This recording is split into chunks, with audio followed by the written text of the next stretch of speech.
성도 여러분, 안녕하세요. 오늘도 말씀으로 승리하는 저와 여러분 되길 주님의 이름으로 축원드립니다. 우리 이제 오늘부터 제대로 된 고린도전서 여행, 신약성경의 7번째 책인 우리 고린도전서의 여행을 떠나보고자 합니다. 우리 매번 그랬듯이 우리 이 신약성경의 7번째 책인 이 고린도전서가 신약성경 전체에서 어떤 위치에 있는가를 한번 알아보고 오늘 말씀을 좀 봤으면 좋겠습니다. 신약성경은요 크게 네 부분으로 나뉘어져 있습니다. 첫 번째 사복음서, 즉 예수님의 생애, 예수님이 이루신 구원의 사건이 어떤가를 직접적으로 한 예수님을 본 네 가지 시선, 그래서 마태, 마가, 누가, 요한복음으로 이루어진 사복음서를 통해 예수님께서 하나님 나라를 이 땅 가운데 펼치신 이야기를 우리들에게 알려줍니다. 자, 그러니까 이 신약성경에서 사복음서는 심장과 같은 역할이에요. 자, 그러면 이 심장과 엔진과 같은 사복음서를 기초로 해가지고 그 이후에 예수님 다음에 그 예수님의 복음, 예수님의 구원 사역을 이어받은 이 초대교회 사도들과 제자들, 그리고 수많은 성도들이 어떻게 교회의 역사를 이어왔는가, 이게 이제 두 번째로 역사서라고 할 수 있는데, 신약성경에서는 유일하게 역사서인 사도행전이 바로 역사서라고 할 수 있습니다. 예수님께서 펼치신 하나님의 나라를 성령과 교회가 이어받아 이 땅 가운데 하나님의 나라를 만들어가는 이야기다라고 할 수 있거든요. 자, 그리고 난 이후에 그 심장과 뼈대를 기초로 한 이 기본, 이 예수 그리스도의 복음의 역사를 가지고 이제 바울과 또 수많은 이 교회 지도자들이 교회 공동체와 개인들에게 신앙에 도움을 주기 위해, 성장시키기 위해 써내간 편지들이 바로 서신서들입니다. 이 서신서는 이제 로마서부터 시작해서 요한계시록 직전까지, 그래서 우리가 얼마 전까지 읽었던 로마서, 그리고 오늘 우리가 읽을, 오늘부터 시작할 고린도전서도 다 이런 서신서들에 포함이 되는 거죠. 특별히 우리가 읽은 이 고린도전서는 타락한 세상 문화 속에 노출된 우리 성도들, 그리고 문제 많은 교회에 보내는 실용적인 교회 해설서다, 복음 해설서다, 뭐라고 여러분 할 수 있겠습니다. 그 우리 신약성경의 7번째 책인 이 고린도전서는 그런 서신서에 해당한다라는 것들을 우리가 함께 알면서 우리 이 여행들을 떠났으면 좋겠습니다. 자, 그럼 이제 본격적으로 한번 떠나봤으면 좋겠어요. 자, 오늘은 고린도전서 1-1의 시간, 첫 번째 시간입니다. 인사말과 도입부 시간이고요. 분량은 고린도전서 1장의 전반부인 1절에서부터 9절까지 짧은 구절입니다. 우리 이렇게 함께 볼 거고요. 제목을 짓자면 문제와 단점이 전부가 되지 않는 사랑의 시선, 이라는 제목을 지어봤습니다. 왜 이런 제목을 지었는가는 우리 이따가 주안점과 또 내용을 함께 보면 여러분 아실 수 있을 거예요. 자, 그러면 내용과 주안점을 들어가기 전에 두 가지 맥을 한번 짚고 가보도록 하겠습니다. 자, 첫 번째, 자, 오늘 말씀을 볼 때 바울이 자신을 하나님의 뜻에 따른 사도다 라고 강조하면서 자기를 이 첫 마디에 이렇게 소개하는 부분이 있거든요. 왜 이렇게까지 자기를 사도로서 강조하는가, 여러분 이유를 한번 좀 살펴봤으면 좋겠습니다. 이거 그냥 먼 옛 편지고 신약성경이니까 자연스러운 것 같지만 여러분 이런 거예요. 제가 여러분들에게 이제 어디 가서 편지를 쓰는데 한 장로교회 담임 목사로 부임받아 담임 목사로 사역하는 나 박천혁은 이렇게 막 그거 내용을 막 강조해서 쓰는 거예요. 좀 이상하잖아요. 안 그래도 여러분 제가 담임 목사인 거 아는데 왜 이렇게까지 바울이 이 일들을 강조하는가 한번 살펴보면서 말씀을 읽었으면 좋겠고, 두 번째, 고린도 교회 문제와 단점을 오히려 칭찬과 감사의 제목으로 말하는 이 바울의 마음도 한번 헤아려 가면서 오늘 말씀을 우리가 함께 읽는 시간이 되었으면 좋겠습니다. 자, 이런 두 가지 우리 맥을 짚으면서 우리 내용과 주안점 함께 좀 읽어보도록 할게요. 먼저 내용을 한번 살펴봅시다. 오늘 고린도전서 1장 전반부의 내용은 인사말, 그리고 감사, 칭찬의 제목이라고 할 수 있겠습니다. 제일 먼저 그렇죠, 편지라는 게 이제 가장 먼저 문안 인사로 시작합니다. 하나님의 뜻에 따라 그리스도 예수의 사도로 부르심을 받은 나 바울과 형제 소스데네는 고린도에 있는 하나님의 교회와 그리스도 예수 안에 거룩하게 된 사람들, 즉 성도들에게 이 편지를 씁니다. 여러분은 방방곡곡에서 우리 주 예수 그리스도의 이름을 부르는 모든 사람들과 함께 거룩한 사람으로 부르심을 받았습니다. 예수 그리스도는 우리의 주님이시며 또한 이 모든 사람들의 주님이 되십니다. 하나님 우리 아버지와 주 예수 그리스도께서 여러분에게 은혜와 평강을 주시기를 바랍니다 라고 하는 거죠. 자, 여러분, 이 겉으로 보기에는 굉장히 평범한 무난 인사 편지를 시작하는 첫 인사말 같지만 이 안에 굉장히 중요한 의미들이 곳곳에 담겨 있거든요. 뭔지는 이따가 우리 두 가지 주안점을 통해 함께 좀 나눠보도록 하겠습니다. 자, 그 이후에 바울은 이 고린도 교회를 향한 감사의 말, 칭찬의 말을 합니다.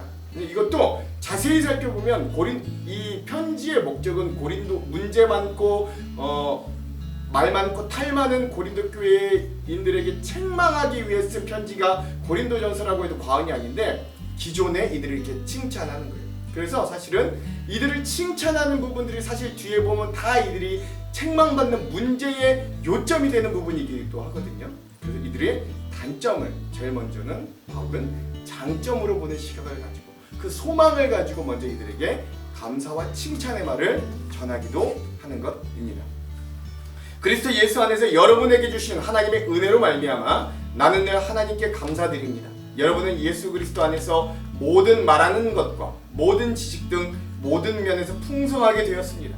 내가 이렇게 말씀드리는 것은 그리스도에 관하여 증언하는 것이 여러분 안에서 확고해졌기 때문입니다. 그러므로 여러분은 영적인 선물을 부족함 없이 받으며 우리 주 예수 그리스도께서 나타나실 것을 간절히 바라고 있습니다. 예수님께서는 여러분을 세상 끝날까지 굳세게 지켜 우리 주 예수 그리스도의 날에 흠이 없는 사람이 되게 하실 것입니다. 여러분을 부르셔서 그의 아들이신 우리 주 예수 그리스도와 사귐을 갖게 하신 하나님은 신실하십니다. 찬양받기 합당합니다 라고 하면서 이 바울은 여러 가지 부분들에 대한 고린도 교회 성도들의 칭찬과 감사의 말을 전하는 것들을 알 수 있습니다. 이것도 우리 주안점에서 어떤 의미들이 담겨 있는가 함께 좀 살펴보도록 하겠습니다. 자, 그럼 오늘 우리 고린도전서의 1장의 첫 부분, 우리 1장의 핵심 구절을 한번 전반부 핵심 구절을 살펴볼게요. 8절에서 9절입니다. 주께서 너희를 우리 주 예수 그리스도의 날에 책망할 것이 없는 자로 끝까지 견고하게 하시리라. 너희를 불러 그의 아들 예수 그리스도 우리 주와 더불어 교제하게 하시는 하나님은 이쁘시도다. 아멘. 그렇습니다. 그래서 오늘 이들이 책망받을 게 많고 이들이 혼날 부분도 많지만 그러나 먼 훗날 이들을 흠없다 하실, 이들을 책망할 것이 없다 하실 그 주님에 대한 소망을 끝까지 품고 이들을 먼저 칭찬하고 감사하고 그 소망의 눈으로 이 고린도 교회를 바라보는 이 바울의 말을 오늘 이 고린도전서 1장 전반부의 핵심 구절로 삼아 보았습니다. 자, 그러면 오늘 이 부분에 대한 주안점 세 가지를 함께 나누고 오늘 말씀을 한번 읽어볼게요. 첫 번째, 자, 오늘부터 우리는 고린도전서를 통해 복음과 구원에 대해 함께 깊은 의미들을 나누어 보고자 합니다. 이 고린도전서는 사도 바울이 고린도 교회에 있는 성도들에게 보낸 편지예요. 이 첫 부분은 보통 편지를 시작하는 무난 인사라고 우리가 보통 생각해서 별다른 뜻이 없이 그냥 넘어가도 되는 부분으로 읽기 쉽지만 여러분, 그러나 이 부분 그렇게 쉬운 부분 아닙니다. 그렇게 쉽게 넘어갈 부분이 아니에요. 특히 사도 바울은 고린도 교회 편지를 보내면서 유독 자기 자신이 하나님께로부터 권한을 받은 사도임을 밝히면서 이 편지를 시작해요. 1절, 하나님의 뜻을 따라 그리스도 예수의 사도로 부르심을 받은 바울과 형제 소수대네는 아멘. 그렇죠. 그래서 사도 바울이 교회들의 서신서를 보낼 때 모든 서신에 자신의 사도권을 두고 이야기하지는 않습니다. 오늘 이 편지처럼 사도 바울은 사도로서 인정한 교회들에는 사도 바울이 굳이 자기를 사도라고 표현하지 않기도 해요. 그러니까 많은 편지들에 굳이 자기를 사도라고 표현하지 않는 것들도 있다는 거예요. 그러나 오늘부터 우리가 살펴볼 고린도 전후서, 그리고 또 다른 신약 성경의 에베소서, 골로새서, 디모데후서 등에는 모두 바울이 하나님의 뜻을 따라 자신이 사도로서의 자격을 얻었음을 강조하면서 시작한다는 거예요. 즉 이것은 자신 스스로 사도의 직분을 얻어낸 게 아니라, 내가 사도라고 불리는 건 내 자신이 사도의 직분을 받음이 하나님의 뜻으로부터 나온 소명이자 사명임을 강조하기 위해서 하는 것입니다. 여기는 특별히 그럴 만한 이유가 있어요. 왜냐하면 이렇게 바울 스스로가 내가 사도입니다 라고 강조해야 되는 이유는 그 편지를 받았던 교회들이 바울의 사도권에 대한 의심이나 그 사도로서의 권위에 대한 신뢰가 다른 교회들에 비해 비교적 부족했기 때문에, 낮았기 때문에 그렇습니다. 사도라는 직분의 가장 큰 의미는요, 증인이라는 뜻입니다. 어떤 증인이냐면 예수 그리스도를 직접 보고 함께 생활하고 그의 가르침을 직접 받은 자라는 증인이라는 의미가 사도라는 말의 가장 큰 의미예요. 그래서 예수님의 12제자들이 예수님의 승천 이후에 사도로서 불림을 받는 데는 그 누구도 의문을 가지거나 반기를 들지 않았어요. 그 많은 증인들이 어디 있어요? 그들은 사도라고 하는데 아무도 반기를 들지 않아요. 왜냐면 그들은 3년이라는 적지 않은 시간 동안 예수님과 동고동락하며 함께 지내고 예수님의 가르침을 직접 듣고 보고 배웠던 증인들 중에서도 증인이기 때문이에요. 그리고 그 12제자가 예수님의 제자들이라는 것을 보고 알았던 수많은 그들이 예수님의 증인들이다라는 걸 증언해줄 또 다른 증인들이 너무나도 많았기 때문이에요. 그러나 바울의 상황은 좀 달랐지요. 그는 다메섹 석상에서 예수님을 만났습니다. 물론 이 만남이 환상 중에만 만났다고 보지 않고 많은 학자들과 기록들이 정말 예수님께서 바울에게 나타나셔서 그를 만나주시고 직접 변화시켜 주셨다고 인정합니다. 그래서 지금 많은 학자들도 바울을 사도라고 인정해요. 그래서 바울이 직접 예수님을 눈으로 만나고 사명을 예수님의 음성으로 직접 들었기 때문에 사도가 될 수 있었어요. 그러나 이 당시 많은 교회 사람들은 이런 바울의 사도권에 대해 의문을 가지고 있었습니다. 또한 바울이 사울이었던 과거의 행적은 오히려 그가 그리스도인들을 핍박하였고 다메섹에서 예수님을 만난 사건도 출처적으로 인간적인 눈으로 보았을 때 불분명하잖아요. 그의 사도로서의 권위와 소명을 그래서 무시하려는 경향이 이 당시 교회들에 적지 않았다라고 합니다. 특히 갈라디아 교회 성도들과 고린도 교회 성도들에게 이러한 경향들이 두드러지게 나타났다고 하는데요. 그러므로 이 편지를 시작하면서도 바울은 하나님의 뜻에 따라 자신이 사도가 되었다고 강력하게 밝히는 거예요. 이처럼 바울이 스스로가 사도라고 밝히는 건 자기를 변호하거나 아니면 내가 사도야 라고 나를 홍보하기 위해서가 아닙니다. 자신의 사도권이 흔들리면 그동안 이 바울이 전파하고 전수했던 복음의 위신과 권위가 땅에 떨어지고 그런 모든 노력과 교회가 세워지는 것들이 어쩌면 수포로 돌아갈까봐 그는 복음의 건강성을 위해 자신의 사도로서의 직분과 역할을 강력하게 변호할 수밖에 없었던 거예요. 사실 고린도 교회는 우리가 익히 잘 알고 있듯이 교회 생활 중에 자기의 신앙과 은사를 뽐내려는 수많은 시도가 있었던 교회임을 잘 알고 있었습니다. 그렇죠? 그리고 자신들의 입맛에 맞는 교회 지도자들에게 가서 파당을 만들어 교회가 4개로 나누어지고 있다는 것도 우리 지도복을 통해 잘 알고 있죠. 왜 이런 일이 일어났을까요? 그것은 그들이 이 교회 안에서 고린도 교회 안에서 높은 눈과 기준을 가지고 있었기 때문에 그렇습니다. 예를 들면 그들은 사도들의 가르침이나 복음의 메시지를 들으면서도 그것을 하나님의 말씀으로 듣기보다는 팔짱 끼고 어디 나의 귀를 만족시키나 한번 보자, 어디 나의 마음에 흡족한 메시지를 저가 좀 전하나 보자 라고 하는 교만한 마음이 있었으면 쉽게 예측해 볼 수 있었던 거예요. 그래서 그들은 자신의 수준, 이게 내 수준이지, 내 눈높이지 라고 하는 맞는 자를 자기의 교역자로만 인정하려는 교만이 그 공동체 안에 뱀과 같이 꽈리를 틀고 앉아있음을 우리 어렵지 않게 예상해 볼 수 있습니다. 그러므로 이들은 교회 안에 서로가 서로를 성장시키는 존재로 여기지 않고 내가 인정할 만한, 나를 만족시키고 나를 성장시켜줄 만한 사람들을 찾아 그에게 유익을 얻으려는 이기적인 마음만 있었다는 거예요. 그러나 교회 공동체 여러분 그런 것이 아닙니다. 교회는 서로가 서로를 성장시키는 공동체여야만 합니다. 교역자가 성도들에게 건강한 양질의 복음의 말씀을 제공하여 성도들을 성장시키는 것도 당연하지만 또 반대로 성도들도 그런 교역자와 리더들이 자기의 공동체에서 더욱 성장하도록 격려하고 인정해주며 때로는 교역자들이 범법을 지른다거나 커다란 윤리적인 범죄를 저지르는 범위 정도가 아니라면 그들의 연약함을 가려주고 기다려주는 은혜와 사랑의 자세가 필요한 거예요. 그러니까 성도들도 교역자를 성장시키고 키워낼 의무가 있다는 거죠. 오늘 우리 교회는 이렇게 서로를 기다려주고 서로를 성장시켜주려고 하는 태도와 마음의 공동체인가를 여러분 한번 잘 살펴보시기 바랍니다. 물론 담임 목사로서 저는 여러분이 충분히 그런 사랑과 은혜로 서로 대하고 있음을 저는 잘 알고 있습니다. 그러나 거기서 만족하지 말고 더욱 서로가 서로를 성장시킬 수 있는 공동체가 되기를 저는 더 간절히 소망합니다. 여전히 배고파요. 그 부분에서.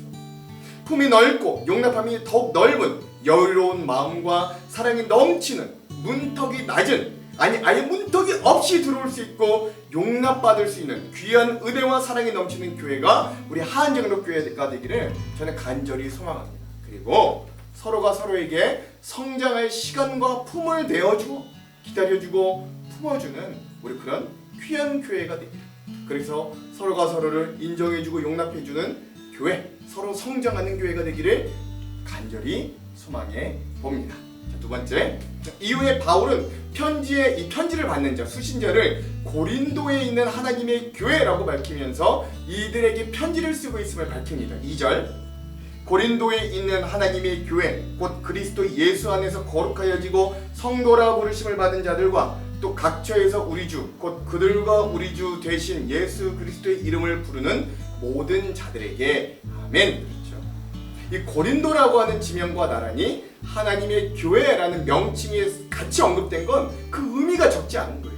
여러분 어제도 말씀드렸지만 우상 숭배와 환락의 대명사, 음란의 도시로 대명사였던 고린도라고 하는 지명과 하나님에 의해 부름을 받은 성결한 사람들의 모임인 하나님의 교회라고 하는 표현을 이어서 사용함으로 이 표현은 타락한 세속의 도시 속에서도 거룩한 하나님의 교회가 존재하고 있는 너희들이라는 선언이기도 한 겁니다. 나아가 그리스도인들은 이를 극복하고 또 세상을 복음으로 변화시켜 나아가야 하는 존재임을 드러내주는 표현이기도 한 거죠.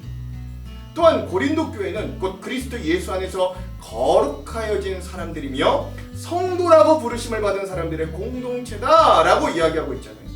바울은 그들이 스스로 거룩하도록 산 것이 아니라 거룩함을 입었다, 거룩하여졌다라고 수동태로 표현해요. 자기 스스로 거룩해진 게 아니라는 거죠. 거룩함을 받았다, 거룩하여졌다라고 수동태로 표현합니다. 이 말은 고린도 교회 교인들이 그들의 노력이나 행위로 거룩하게 된 게 아니라 예수 그리스도께서 하신 일 때문에 그들이 거룩함을 부여받았다라고 하는 의미인 거죠. 또한 그들은 성도라고 부르심을 입은 자들이었는데, 즉 자신의 행위 때문이 아니라 하나님의 부르심에 의한 거룩한 백성, 거룩한 성도의 무리, 즉 성도가 되었다는 것입니다. 고린도 교인들에 대한 이런 바울의 표현은 먼저 비록 이 고린도전서, 이 바울의 편지가 고린도 교회 교인들의 방종과 미성숙한 품행에 대한 질책과 책망으로 앞으로 가득할 것이지만, 그렇다고 해서 고린도 교회 성도들이 문제 많다 해서 성도가 아닌 게 아니다. 그들 역시 하나님의 백성이라는 의미에서 성도들인 것이 분명한 것이고, 또 그와 동치로 그들로 하여금 성도라는 명칭에 걸맞는 성결하고 거룩한 삶을 살아야 한다는 것을 동시에 촉구하는 이름이기도 한 거예요. 그래서 이런 성도된, 하나님의 교회된 이 타락한 세속 문화 가운데 살고 있는 이 고린도 교회에게 바울은 이렇게 인사하는 거죠. 3절, 하나님 우리 아버지와 주 예수 그리스도로부터 은혜와 평강이 있기를 원하노라. 아멘.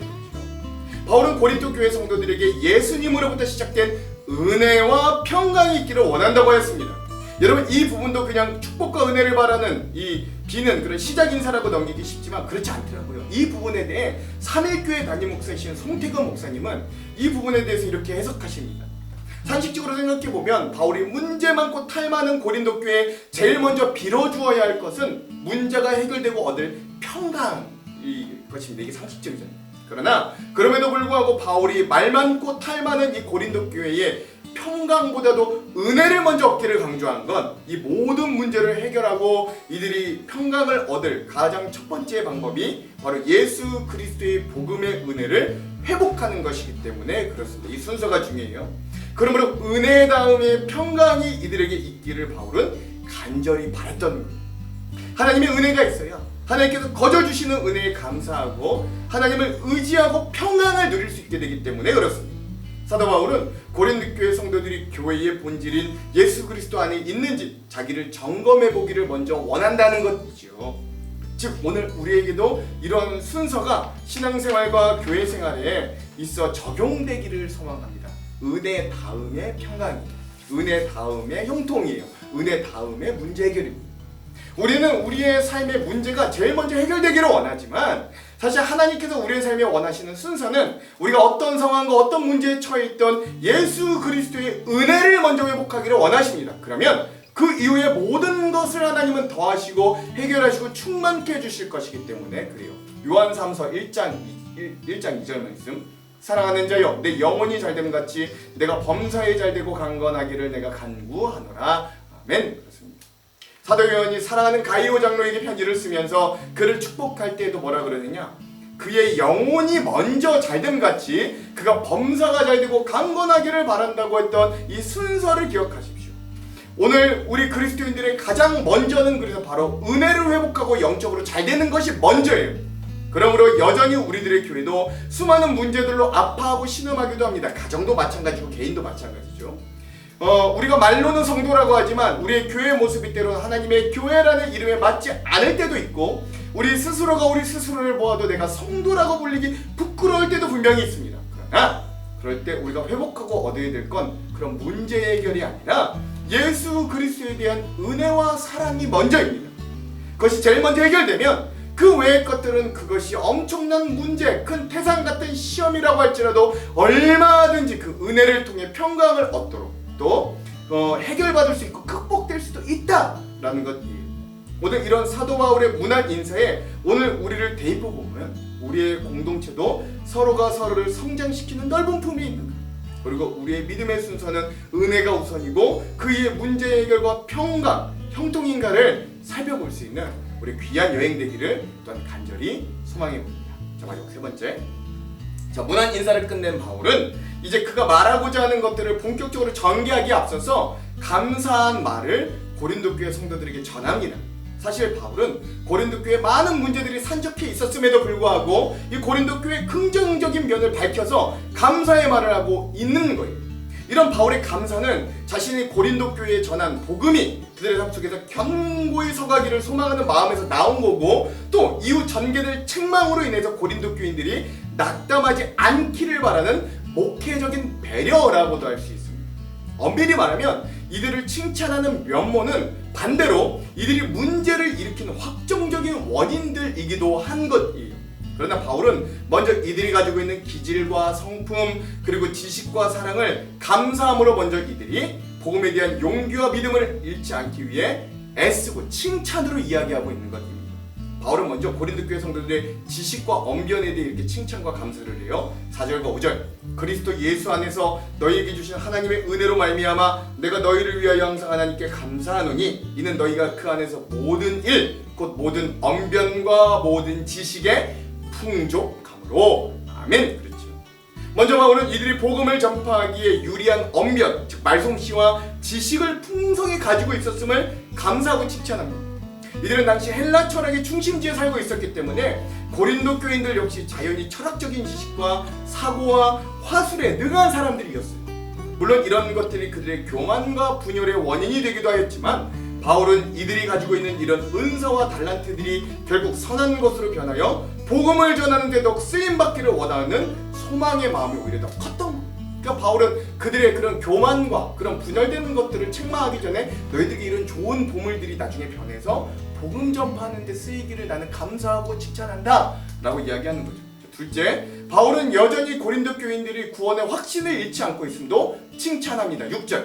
그리스도의 증거가 너희 중에 견고하게 되어. 그렇죠. 당시 고린도 교회는 교리적으로나 윤리적으로 많은 문제들이 산적해 있었지만 하나님의 은혜로 그리스도의 복음이 여전히 뿌리내리고 있었고 이들이 그 복음에 크게 벗어나지 않았음을 여전히 감사하고 있는 거예요. 셋째, 바울은 이들에게 많은 은사가 주어졌음도 감사합니다. 7절. 너희가 모든 은사에 부족함이 없이 우리 주 예수 그리스도의 나타나심을 기다림이라. 아멘. 고린도 교회는 구원의 은혜뿐만 아니라 수많은 성도들에게 각자에게 특별한 수많은 은사를 주심으로 다방면으로 일할 수 있는 일꾼들이 넘쳐났음도 감사합니다. 물론 근데 이게 또 가장 큰 문제 중에 하나였잖아요. 현재 이 고린도 교회는 그 은사를 자기의 유익대로 난립하는 문제가 심각했지만 그것이 정리되고 나면 이 교회는 수많은 다양한 은사의 일꾼들이 넘치는 능력의 교회가 될 소망이 있었기 때문에 바울은 그 소망을 본 거예요. 자, 넷째, 바울은 고린도 교회 교인들이 재림의 신앙을, 종말의 신앙을 붙들고 있음을 칭찬하고 마지막으로 감사합니다. 9절에서 10절. 주께서 너희를 우리 주 예수 그리스도의 날에 책망할 것이 없는 자로 끝까지 견고하게 하시리라. 너희를 불러 그의 아들 예수 그리스도 우리 주와 더불어 교제하게 하시는 하나님은 미쁘시도다. 아멘. 바울의 시각은 현재에 이렇게 부족함이 있지 않았습니다. 바울은 지금 현 고린도 교회의 모습은 수많은 문제와 갈등 중에 있지만 이들의 미래는 책망할 것이 없는 자로 끝까지 살 것을 소망하며 기대해요. 9절이거든요. 이러한 바울의 감사와 칭찬을 통해 우린 그리스도 안에서 성숙하게 될 고린도 교회의 미래를 내다보는 바울의 믿음을 발견할 수 있는 거예요. 이런 바울의 시각이 오늘 우리 교회에게도 절실하게 필요합니다. 현재 우리의 눈에 보이는 다른 성도, 타 성도와 이웃의 모습이 여러분 솔직히 사랑스럽지 않을 수도 있어요. 그러나 그의 현재의 모습에만 우리의 시각을 고정하지 않고 오늘 우리가 그를 용납하고 서로 성장케 하는 사랑을 주므로 그가 변화할 미래를 마치 현재로 보며 소망을 끊지 않는 자세가 오늘 우리들에게도 이렇게 절실하게 필요합니다. 이런 말이 있더라고요. 믿음은 도토리 하나를 보고 참나무를 그리는 것이고 믿음이란 폐허 같은 땅에 강물이 흘려 생명이 넘칠 것을 꿈꾸는 것이며 믿음이란 말썽꾸러기 아이들을 보며 장성한 하나님의 일꾼을 그리는 것이다. 너무 멋있는 말이죠. 이런 말입니다. 즉 성숙한 그리스도인으로 변화되고 그가 잘할 수 있는 것을 봐줄 수 있어야 돼요. 미리 소망의 눈으로 그것을 봐줄 수 있어야 돼요. 현재는 아니지만 그것이 하나님의 능력을 신뢰하는 긍정적인 믿음의 모습이기 때문에 그런 거예요. 오늘 우리들도 바울의 이러한 인사말과 칭찬과 감사와 같이 서로의 미래를 볼 수 있고 서로를 소망할 수 있는 우리 교회 공동체, 그런 시각을 가진 단점, 원망의 문제에만 시각이 꽂혀 있는 게 아니라 그 너머 소망의 모습을 바라봐 줄 수 있는 우리 그런 귀한 공동체가 되기를 주님의 이름으로 축원합니다. 기도할게요. 하나님, 오늘부터 우리는 고린도전서 여행을 떠납니다. 문제 많고 탈 많고 하나님 말 많은 이 고린도 교회에 그러나 바울이 가지고 있는 이 따뜻한 시선을 우리도 갖기를 바랍니다. 많은 문제와 단점에도 불구하고 바울은 그들이 변화될 놀라운 미래와 소망의 모습을 품고 그들을 바라보았던 그 따뜻한 하나님 그 시각들, 하나님 서로가 서로에게 성장하는 교회 공동체가 되기를 원하는 바울의 마음이 오늘 우리 교회 공동체를 대하는 우리가 서로에 대한 마음이 되기도 간절히 소망합니다. 오늘 우리 교회들도 문제 많고 탈 많지만 여전히 그리스도의 사랑을 품고 우리가 그 문제들을 해결하여 서로 완전히 하나가 되는 날, 완전히 연합하여 주님 칭찬하시는 교회가 되는 그날과 그때를 소망하고 주님 이 여행들을 통해 우리 교회가 그런 더 좋은 교회가 되도록 인도하여 주시옵소서. 그렇게 하실 주님을 기대하며 예수님 이름으로 기도합니다. 아멘. 그럼 사랑하는 성도 여러분, 오늘 하루도 말씀으로 승리하십시오. 사랑하고 축복합니다. 화이팅! 고린도전서 제1장. 하나님의 뜻을 따라 그리스도 예수의 사도로 부르심을 받은 바울과 형제 소스데네는 고린도에 있는 하나님의 교회 곧 그리스도 예수 안에서 거룩하여지고 성도라 부르심을 받은 자들과 또 각처에서 우리의 주 곧 그들과 우리의 주 되신 예수 그리스도의 이름을 부르는 모든 자들에게 하나님 우리 아버지와 주 예수 그리스도로부터 은혜와 평강이 있기를 원하노라. 그리스도 예수 안에서 너희에게 주신 하나님의 은혜로 말미암아 내가 너희를 위하여 항상 하나님께 감사하노니 이는 너희가 그 안에서 모든 일 곧 모든 언병과 모든 지식의 풍족함으로 그리스도의 증거가 너희 중에 견고하게 되어 너희가 모든 은사에 부족함이 없이 우리 주 예수 그리스도의 나타나심을 기다림이라. 주께서 너희를 우리 주 예수 그리스도의 날에 책망할 것이 없는 자로 끝까지 견고하게 하시리라. 너희를 불러 그의 아들 예수 그리스도 우리 주와 더불어 교제하게 하시는 하나님은 믿부시도다.